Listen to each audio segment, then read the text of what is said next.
Video of Caltrans serving them with an eminent domain action. Caltrans offer for the land $20,000. Keep in mind, this land has a billboard on it. The couple says offers them roughly $12,000 a year in necessary retirement income. The Woodlands say because of it, this land likely is worth $250,000 or more. So at last night's city council meeting, the mayor went on record to say this couple may be losing valuable land for reasons, quote, city leaders may not agree with.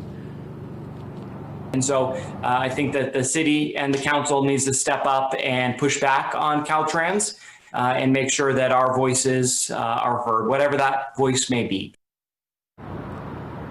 As for Caltrans, they did confirm they are moving forward with an eminent domain process, saying, quote, Caltrans is committed to paying just compensation for the acquisition of the property. But because this is in litigation they started, Caltrans says it has no further comment. Back out here live again. This is an issue involving that parcel of land, involving that billboard right there. The mayor says he is now putting this on the agenda for next month's city council meeting. They would love to hear more from Caltrans on why they are moving forward with a project not only that has them concerned about how the elderly couple is being treated, but also why they're moving forward with a project that the city may not necessarily agree with, because Caltrans says they're looking to start construction here in the spring of 2022. Live in Auburn this morning, Mike Tassell, KCRA 3 News. All right, Mike, thanks so much. Turning to Commitment 2020 now. Election Day, 1 week away. That means you only have 8 days left to cast your ballot. The U.S. Elections Project reports more than 7 million Californians have already voted. California voters make up about 9% of the more than 64 million Americans who have voted early. A majority of those early votes have come in from mail-in ballots. And this morning, we're getting an inside look at what happens to your ballot after you turn it in. In Sacramento County, there are 7 steps in the process. First, goes through a mail sorter. Signature is then verified. Ballots are then taken out of the envelope to keep your vote secure from election workers, any tampering. Ballots are then processed and checked for any damage. It is then taken to a ballot counting room. The 6th step is adjudication. That's where voter intent is double checked. And the 7th and final step is to tally all of the individual counted ballots after 8 p.m. on election night. First, we have the buddy system, minimum of 2 people with voted ballots at all times. We also have different rooms where we do the ballot processing under 24-hour surveillance. So there is a camera on at all times. It's also all done under supervision by our permanent staff members. County elections offices have until December 1st to process, count, audit, and certify the final results.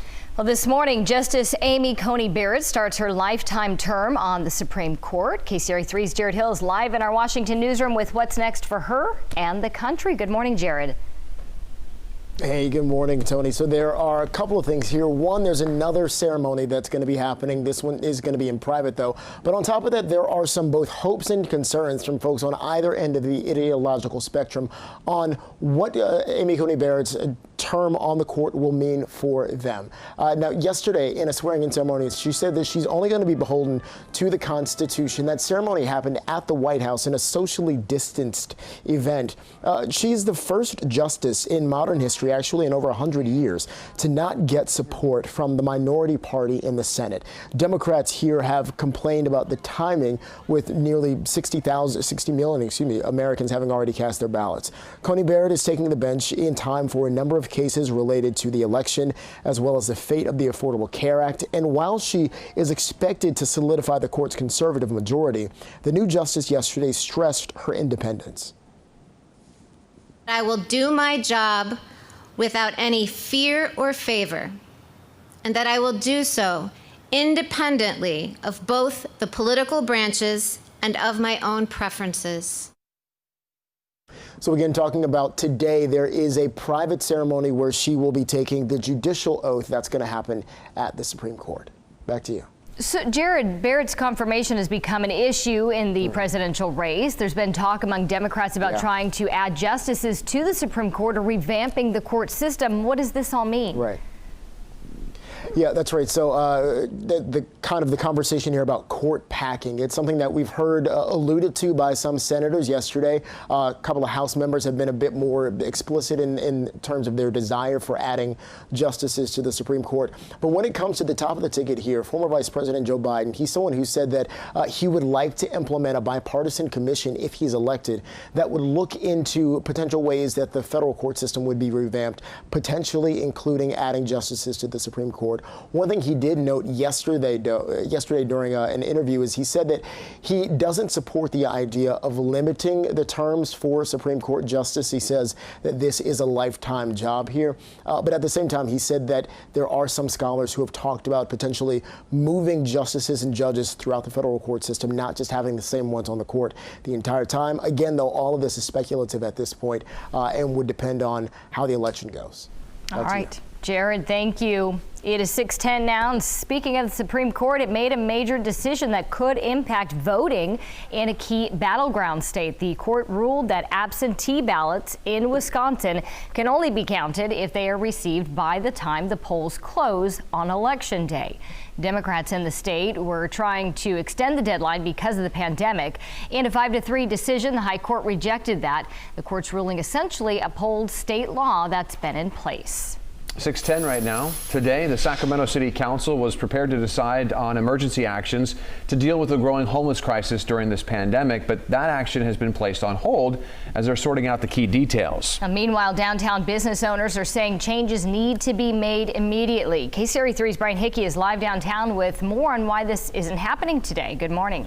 And good morning to you. And this is an emergency ordinance that they're looking at passing, but the mayor is sending out a tweet last night saying they're going to delay that vote by a few weeks, quote unquote, as they look into further the issue and talking with all of the stakeholders on both sides of this issue, both the downtown core, the businesses, the residents, and the homeless community and their advocates. As temperatures are beginning to drop and hits of cold and wet weather are making their way in towards our area, for those experiencing homelessness on the streets of Sacramento, times are tough, especially amid the COVID-19 health emergency.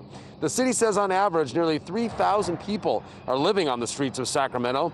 The lack of housing and sanitation is of a health concern for those living on the streets and for those who live and work nearby. Garbage, feces, crime, and mental health issues have created an environment that is making residents and visitors alike uncomfortable in the downtown core. The city is considering an ordinance that would fast-track permits for temporary and managed camping areas and parking lots for the homeless to gather. Downtown businesses and restaurant owners are demanding something be done now, while homeless advocates are fighting for people who are already struggling. And yes, the public health orders have limited our ability to deal with the encampments, but there's a much broader issue here, which is that you can, I hate encampments. We just have to build the capacity to provide alternatives for people so that there's a choice. Currently, there isn't much of a choice. And so that's what they're trying to avoid, is displacing these people without giving them an alternative. And that is where this emergency temporary housing would come in. Again, places where they can set up tents. They would be managed by a person on site at that location at all times. Also parking lots where people who are living in cars could park and safely spend the night, as opposed to somewhere, anywhere in the downtown core. Live in Sacramento, Brian Hickey, KCRA 3 News. Yeah.